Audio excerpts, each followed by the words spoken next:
ما أنزل إليه من ربه والمؤمنون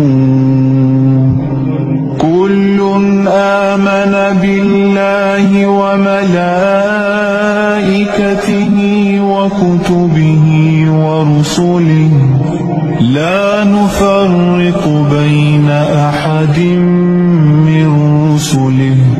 وقالوا سمعنا وأطعنا غفرانك ربنا وإليك المصير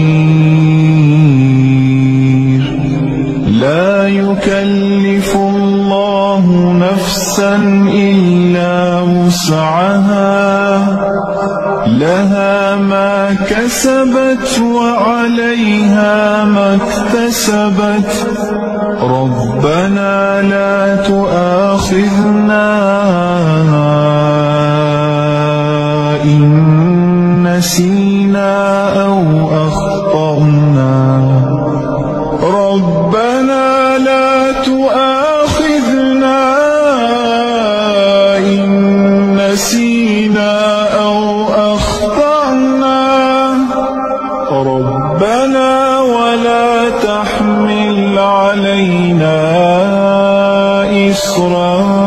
كما حملته على الذين من قبلنا ربنا ولا تحملنا ما لا طاقة لنا به واعف عنا واغفر لنا وارحمنا أنت مولانا فانصرنا